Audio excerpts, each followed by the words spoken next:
Hello everyone, welcome back viewers. कैसे हो आप सब लोग गाइस। आज मैं करने वाली हूँ आपके लिए एक और न्यू रीडिंग। देखने वाले हैं व्यूवर्स की क्या आपके पर्सन के दिल में आप हो या कोई और है।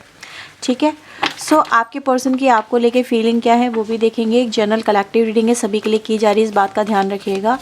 अगर आपसे रीडिंग रेजोनेट हो तो इसे लाइक करें, चैनल को सब्सक्राइब करें ऐसी और वीडियोज़ के लिए। पर्सनल रीडिंग के लिए व्यूवर्स आप दिए हुए नंबर पे मुझे कांटेक्ट कर सकते हैं। पर्सनल रीडिंग चार्जेबल रहेगी। ओके, सो लेट्स सी आपके पर्सन के दिल में कौन है, आप या कोई और। प्लीज़ यूनिवर्स एंजल्स मुझे बताएं क्या है मेरे व्यूवर्स के पार्टनर के मन में। प्लीज़ यूनिवर्स एंजल्स मुझे बताएं मेरे व्यूवर्स के पार्टनर के मन में मेरे व्यूवर्स को लेके क्या है। मेरे व्यूवर्स के पार्टनर के मन में मेरे व्यूवर्स को लेके क्या है। प्लीज़ यूनिवर्स एंजल्स हमें बताएं मेरे व्यूवर्स के पार्टनर के मन में मेरे व्यूवर्स को लेके क्या है। डिवाइन एंजल प्लीज़ वो हमें बताएं। Okay, king of sword, night of pentacle, hermit, ten of pentacle, four of cups and the strength. ठीक है, बॉटम से आता है five of sword.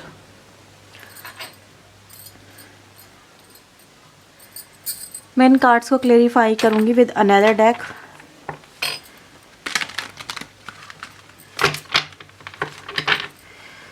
Please universe angels मुझे बताएं किंग ऑफ सोर्ड की एनर्जी यहाँ पे क्यों आई है। King of sword, the empress, knight of pentacle की एनर्जी यहाँ पे डिवाइन एंजल क्यों आई है। Magician, hermit, justice, ten of pentacle, queen of cups,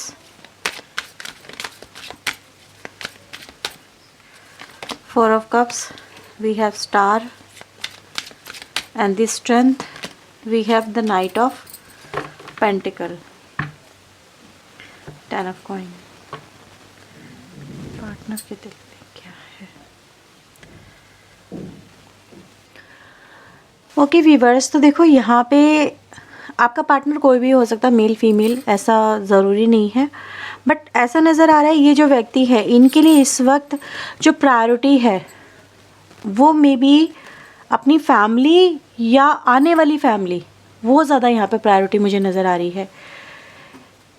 यहाँ पे मैं एक व्यक्ति को अपने परिवार को लेके, अपने बच्चों को लेके, अपनी लाइफ को लेके बहुत ज़्यादा कॉन्शियस देख रही हूँ। जैसे उसको बहुत ज़्यादा फिक्र है कि मुझे अपने बच्चों के लिए ये करना है, मुझे अपनी फैमिली के लिए करना है, मुझे अपनी पत्नी के लिए ये करना है, मुझे अपने पति के लिए ये करना है। इस तरह की एनर्जीज़ है। जैसे वो इंसान इस वक्त अपनी रिस्पॉन्सिबिलिटीज़ के बारे में बहुत ज़्यादा सोच रहे हैं। ठीक है, अपनी रिस्पॉन्सिबिलिटीज़, मेरी फैमिली, ये सब चीज़ें ज़्यादा नज़र आ रही है क्योंकि आई कैन सी ये जो व्यक्ति है इस पर्सन के या तो कुछ ऐसा हो सकता है व्यूअर्स, आप जिस पर्सन से डील कर रहे हो, देखो जो भी आ रहा है वो आपके सामने है, बट ऐसा फील हो रहा है कि अगर आप उनकी वाइफ हो, ठीक है, या फिर आप उनके लिए उनकी फ्यूचर वाइफ हो, जैसा भी है, या फिर जैसा भी है यहाँ पे, ठीक है, ये बहुत ज़्यादा कॉन्शियस है अपनी रिस्पॉन्सिबिलिटीज़ को लेके। ये जो व्यक्ति हैं, मैं ये नहीं कहूँगी ये पर्सन सिर्फ मेल हो सकता है या फीमेल नहीं हो सकती, बिल्कुल, लेकिन वो आपके साथ में अपना एक फ्यूचर देख रहे हैं और वो ऐसा फ्यूचर देख रहे हैं जहाँ पर उनको अपनी फ्यूचर में ये सब कुछ चाहिए। ठीक है, तो ये व्यूअर्स एनर्जी मुझे नज़र आ रही है जहाँ पर ये पर्सन अपने इस समय राइट नाउ अपने आने वाले भविष्य की वजह से या अपने भविष्य को फिक्रमंद देखती हुई अपनी लाइफ पे, अपने करियर पे बहुत ज़्यादा गोल पे फोकस कर रही है। ठीक है, मे बी आफ्टर मैरिज वो नहीं कर पाएंगे जो ये आप कर सकते हैं, या अब इनके ऊपर रिस्पॉन्सिबिलिटीज़ बढ़ने वाली हैं तो ये उस तरह से अपनी लाइफ को लेके चल रहे हैं। ठीक है, तो अपने करियर को लेके व्यूअर्स मुझे इस पर्सन के बहुत सारे ड्रीम्स और प्लान्स यहाँ पे नज़र आ रहे हैं जहाँ पर ये व्यक्ति अपने सिर्फ करियर पे फोकस करना चाहते हैं, अपने करियर को बिल्डअप करना चाहते हैं, एक ऐसे मुकाम पे पहुँचना चाहते हैं जहाँ पर इनकी लाइफ में प्योर स्टेबिलिटी हो, हर तरह की अबेंडेंस हो और ये अपनी लाइफ को अपनी वाइफ के साथ में या अपने हस्बैंड के साथ में बहुत अच्छे से एंजॉय कर सकें। ठीक है। तो यस, कहीं ना कहीं व्यूवर्स ये रीज़न मुझे यहाँ पे नज़र आ रहा है जहाँ पर आपके पर्सन की लाइफ में एक ऐसा मुकाम आके खड़ा हो गया है जहाँ पर इनको एक डिसीजन लेना है कि ये राइट नाउ आपका जो डिसीजन है या फिर आपका जो प्रपोजल उसे एक्सेप्ट करे या नहीं करे, ये डिनायल मोड में है।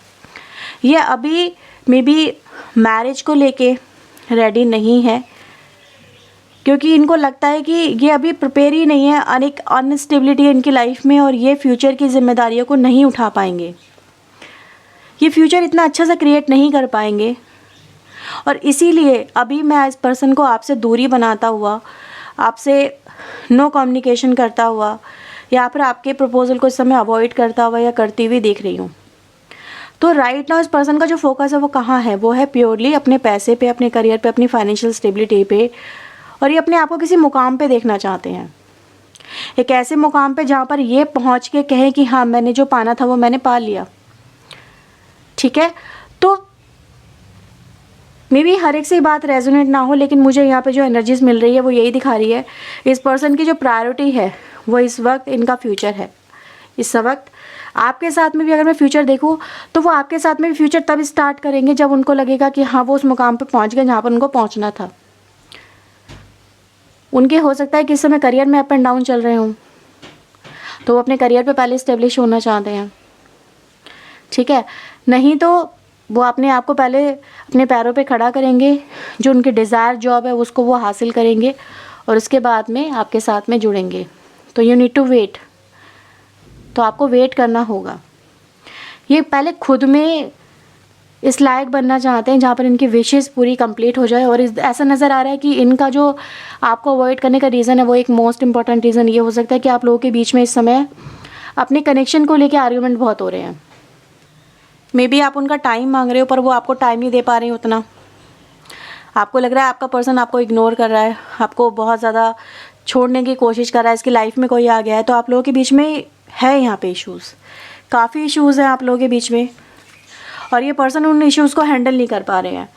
ठीक है, इनको लग रहा है कि ये कंडीशन उनके लिए प्रॉब्लम क्रिएट कर रहा है, आप उनके लिए प्रॉब्लम क्रिएट कर रहे हो, और ये प्रॉब्लम वो हैंडल नहीं कर सकते। ठीक है, तो इसलिए मुझे नज़र आ रहा है ये व्यक्ति आपसे इसीलिए दूरी बना रहे हैं, क्योंकि ये आपको समझा नहीं पा रहे हैं, आप इन पे बहुत ज़्यादा शक कर रहे हो, डाउट कर रहे हो। ठीक है, और इनको ये सब चीज़ें अच्छी नहीं लग रही हैं। वो आपको समझा के उनको ऐसा लगता है कि आप समझते ही नहीं हो उनके सिचुएशन को, आप उनको किसी तरह का मतलब हिट करते रहते हो। देखो ये उनकी एनर्जीज़ में आ रहा है। मे बी हर एक से बात रेजोनेट ना हो, ये रीडिंग रेजोनेट ना हो, तो आप ओपन माइंड से देखिएगा। लेकिन जिन लोगों के लिए भी मैसेज है तो उनको क्लियर कट ये मैसेज है, they want some time for their career. ठीक है, ताकि वो जब अपने करियर में इस्टेब्लिश हो जाए, अपने पैरों पर खड़े हो जाएं, जब वो मेल हो फीमेल हो, तो उनको फिर रिग्रेट ना हो। Maybe there is a pregnancy symptom also, कुछ लोगों के लिए मुझे मिल रहा है। ठीक है, मे बी आप दोनों के बीच में आप दोनों हस्बैंड वाइफ हो सकते हो, प्रेगनेंसी को लेकर इश्यूज़ है और वो प्रेगनेंसी अभी नहीं चाहते। यहाँ पे ये भी मैसेज मुझे मिला तो मैंने आपको बता दिया। ठीक है, वो प्रेगनेंसी अभी नहीं चाहते, आपके पार्टनर वो नहीं चाहते कि अभी वो इन चीज़ों में उलझें, क्योंकि because they are not stable mentally या प्रिपेयर मेंटली। उनको भी अपनी लाइफ में बहुत कुछ करना है। ठीक है, तो ये भी एक रीज़न है आप लोगों के बीच में प्रॉब्लम्स का। तो ये एनर्जीज गाइस मुझे मिल रही हैं। तो कहीं ना कहीं आप लोगों के बीच में इन चीज़ों को लेके पहले कम्युनिकेशन होना बहुत ज़रूरी है, वो भी एक सही तरीके से कम्युनिकेशन होता है तो आप दोनों के बीच में चीज़ें बेहतर हो जाएंगी। ठीक है, तो ये है, वो अपनी लाइफ को ब्रॉडर लेवल पे सोचते हैं और आप फैमिली को लेके सोच रहे हो, अपने रिलेशनशिप को लेके सोच रहे हो। आपके लिए प्रायोरिटी आपका रिलेशनशिप है, उनके लिए प्रायोरिटी उनका करियर है, उनकी लाइफ है। तो ये इश्यूज़ है और वो दोनों को साथ में लेके नहीं चल पा रहे हैं। ऐसा नहीं है कि वो आपसे प्यार नहीं करते, बहुत प्यार करते हैं, वो आपको चाहते हैं, आपसे जुड़े रहना चाहते हैं, लेकिन दोनों चीज़ों को साथ में लेके चलना चाहते हैं। ठीक है, तो ऐसी कॉम्प्लिकेशंस ना बने तो ज़्यादा अच्छा है, जहाँ पर उनको एक को चुनना पड़े। वो ऐसा कुछ नहीं चाहते, वो चाहते हैं आपकी सपोर्ट, कि आप उन्हें समझें। ठीक है, ये एनर्जी गाइस मुझे यहाँ पे मिल रही है। एक मैसेज और मुझे यहाँ पे मिल रहा है, मे बी कुछ लोगों से रेजोनेट हो, जहाँ पर आपकी फैमिली और आप लोगों के बीच में इश्यूज़ हैं। मे बी ये कोई वैसी फैमिली हो सकती है जहाँ पर आपके पर्सन को अपनी फैमिली को चुनना और आपको चुनना है, ठीक है। तो एक ये भी सिचुएशन यहाँ पे क्रिएट होगी जहाँ पर आपके पर्सन किसी एक को नहीं चुन सकते हैं, उनको अपनी फैमिली भी लेके चलनी है और आपको भी लेके चलना है। और ये जो व्यक्ति हैं अगर आपको इग्नोर कर रहे हैं तो उसके पीछे भी फैमिली हो सकती है, क्योंकि मुझे ज़्यादातर इन्फ्लुएंस यहाँ पे फैमिली और पैसे को लेके ही नज़र आ रहा है, ठीक है। तो एनर्जी गाइज यहाँ पे ये दिखाई दे रही है कि आपके पर्सन चाहते हैं कि भाई चीज़ें जैसे चल रही थी पैरेलल वैसी चलती रहे, इनको किसी एक को चुनने के लिए मजबूर ना किया जाए, ठीक है। और ऐसे हालात ना हो जहाँ पर इनको दिक्कत हो, क्योंकि ये आपसे प्यार बहुत करते हैं। आपके पर्सन ने साफ कहा है यहाँ पे कि तुम मेरा प्यार हो, तुम मेरे लिए मेरी मतलब कहते हैं ना जैसे कि मेरी ज़िंदगी हो। तो ऐसा मत समझो कि मैं तुम्हें प्यार नहीं करता या नहीं करती और मेरी लाइफ में तुम्हारे अलावा कोई और है, नहीं ऐसा नहीं है। बट मेरी लाइफ में जो सिचुएशन चल रही है तो उसको मैं इग्नोर भी नहीं कर सकता या नहीं कर सकती। मेरी फैमिली को जैसे मेरी ज़रूरत है और मैं अपनी फैमिली को छोड़ के तुम्हारे पास नहीं आ सकता या नहीं आ सकती, ठीक है।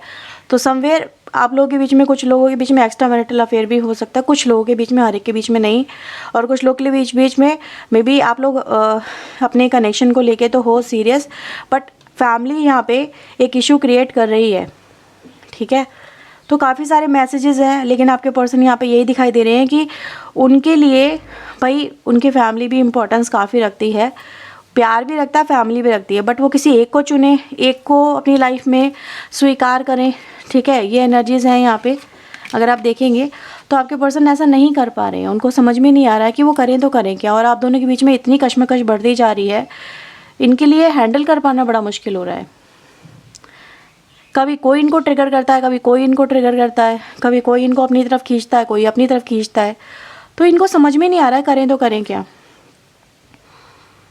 हर्मिट मोड में आ गए हैं आपके पर्सन, जहाँ पर आपको सिर्फ इग्नोर कर रहे होंगे, इसी वजह से डिसीजन नहीं ले पा रहे हैं, ठीक है, क्योंकि इनके लिए दोनों ही इनके लिए ज़रूरी है। ये भी एनर्जीज़ हैं। अब आप देख लीजिए व्यूअर्स आपकी सिचुएशन क्या चल रही है, और ये अभी भी आपको इग्नोर ही करेंगे जब तक कि इनको खुद से क्लैरिटी नहीं मिल जाती, ठीक है। क्योंकि किसी को छोड़ देना इनके बस की बात नहीं है, क्योंकि ये दोनों तरफ इमोशनली अटैच हैं। एक तरफ अपनी जिम्मेदारियां निभा रहे हैं और एक तरफ अपना प्यार निभा रहे हैं। तो ये बीच में फंसे हुए इंसान हैं, मझधार में फंसे हुए हैं, समझ में नहीं आ रहा कि क्या करें। तो ये चुप चुप रहना, अकेले रहना, अकेले टाइम स्पेंड करना, दूरियां बनाना, अपने दिल की बात किसी से ना कहना, खुद में मंथन करते रहना, खुद में सोचते रहना, ऐसी एनर्जीज़ में है। आप इनको बात करने की कोशिश करोगे तो ज़्यादा बात नहीं करेंगे, मे बी बहुत रेयरली बात कर ली, और सेम टॉपिक अगर अपीयर हो गया तो कट कर दिया, फिर तो महीनों बात नहीं करेंगे। ऐसी एनर्जीज़ में है, ठीक है। क्योंकि इनको जो चाहिए वो इनको मिल नहीं रहा, जैसा ये चाह रहे हैं सिचुएशन वैसी बदल नहीं रही। जैसी होप लगा के बैठे थे आज सिचुएशन जस्ट उसके अपोजिट हो चुकी है। तो प्रैक्टिकल होने की भी कोशिश कर रहे हैं आपके person, not just emotional. Practical होकर डिसीजन लेंगे। अगर फोर्स किया जाएगा इनको तो ये प्रैक्टिकल होकर डिसीजन लेंगे, ना कि इमोशनल होके, क्योंकि ये प्रैक्टिकल पर्सन है, ठीक है। ऐसा नहीं है इस पर्सन के अंदर दिल नहीं है, प्यार बहुत मिला है आपको इस पर्सन से, लेकिन वही है सोच समझ के डिसीजन लेंगे, भावनाओं में बह के डिसीजन नहीं लेंगे ताकि बाद में इनको रिग्रेट करना पड़े या पछताना पड़े। अगर आप यहाँ पे कार्ड देखोगे व्हील ऑफ फॉर्चून का विद द लवर्स के साथ में जो आया है, यहाँ पर ये व्यक्ति देखो आग के ऊपर है, यानी इसे जो इसका भाग्य जो है इस समय वो तपा रहा है, यानी इसकी परीक्षा की घड़ी चल रही है इस पर्सन की, और ये पर्सन इस घड़ी से निकलना ये खुद भी चाहते हैं, ठीक है। जैसे कहते हैं ना अग्नि परीक्षा है, तो इस पर्सन की वही चल रही है इस वक्त। तो ये भी एनर्जीज हैं यहाँ पे व्यूअर्स, ठीक है। सो मैं आपके लिए कुछ चैनल मैसेज ले लेती हूँ। डिसीजन क्या लेंगे व्यूवर्स ये वक्त बताएगा, क्योंकि हम किसी एक पर्सन को लेकर रीडिंग नहीं कर रहे हैं, काफ़ी सारी एनर्जीज है, तो एक डिसीजन सबके लिए मान्य नहीं हो सकता यहाँ पे, ठीक है। वो पर्सनल रीडिंग में ही पता चलेगा, अगर आप चाहें तो पर्सनल रीडिंग ले सकते हैं, ठीक है। सो एक डिसीजन सबके लिए ओवरऑल कैसे हो सकता है, क्योंकि यहाँ पे एनर्जीज में भी काफ़ी सारी एनर्जीज आई हैं, बहुत सारी सिचुएशन क्रिएट हुई हैं। मैं चैनल मैसेज यहाँ पे देख लेती हूँ आपके लिए। प्लीज़ यूनिवर्स एंजल्स मेरे व्यूवर्स के लिए इनके पार्टनर के चैनल मैसेज दीजिए, क्या बोलना चाहते हैं वो इनको। I wish I could take back the things I said, जो कुछ आपको कहा है, ठीक है, काश वो उसको वापस से ले पाते, कोई किसी तरह का कोई बात भी हो, कुछ भी हो सकता है, ठीक है। मे बी जिसने जिसको जो बोला है, आपके पर्सन में भी उस चीज़ को लेके आज सोच रहे हैं कि काश मैंने ऐसा बोला ही ना होता, ठीक है। तो आज शायद में ये परिस्थिति ऐसी ना होती। It's easier to just stay away from right now. आपसे दूर रहना ही उनको सही लग रहा है। ये मैंने आपसे बोला भी था, अभी दूर बनाएंगे, दूरियां बनाएंगे, और दूरियां बना भी रहे हैं। तो वही आ रहा message, your beauty still moves me. तो आपकी ब्यूटी उनको आपके अपनी तरफ आकर्षित करती है। I don't know if I can meet your expectation. इनको नहीं समझ में आ रहा कि आपकी एक्सपेक्टेशन को ये मीट कर पाएंगे या नहीं कर पाएंगे। दे डोंट नो, जैसा आप चाहते हो क्या वो आपको दे पाएंगे, इनको नहीं पता। Maybe we were just too different. आप दोनों एक दूसरे से बहुत अलग हो, सोच अलग है आप दोनों की। मैंने कहा वो प्रैक्टिकल है, आप इमोशनल हो। तो ये चीज़ें हैं। आपके लिए कनेक्शन प्रायोरिटी, उनके लिए फैमिली और कनेक्शन दोनों प्रायोरिटी है। तो दोनों की थिंकिंग बिल्कुल डिफरेंट है यहाँ पे। I can't ignore the sign I receiving any longer. तो जो साइन मिल रहे हैं उनको आपकी तरफ से, वो उनको समझ पा रहे हैं, उनको इग्नोर नहीं कर रहे हैं। I just wasn't ready for you. आपके लिए तैयार नहीं है, ये मैसेजेस है, ठीक है। तो टाइम लगेगा व्यूअर्स इनको। आप दोनों को या तो बात करो बैठ के, फिर कोई डिसीजन लो, अदरवाइज और डिले हो सकता है, ठीक है। तो ये है व्यूअर्स रीडिंग आपके लिए। अगर आपसे रीडिंग रेजोनेट हुई है तो उसे क्लेम करें, वीडियो को लाइक शेयर सब्सक्राइब करें। एडवाइस मैंने आपको बता दी, बात करो बैठ के। बात करने से सोल्यूशन निकलेगा, बिना सोल्यूशन आगे आप कैसे मूव कर पाओगे, ठीक है। सो अगर आपसे रीडिंग रेजोनेटिव से आपको क्लैरिटी मिली है तो लाइक शेयर सब्सक्राइब करें। पर्सनल लिंक के लिए दिए हुए नंबर पे अप्रोच कर सकते हैं। पर्सनल लिंक चार्जेबल है। ये थी आपकी reading. Bye bye, take care.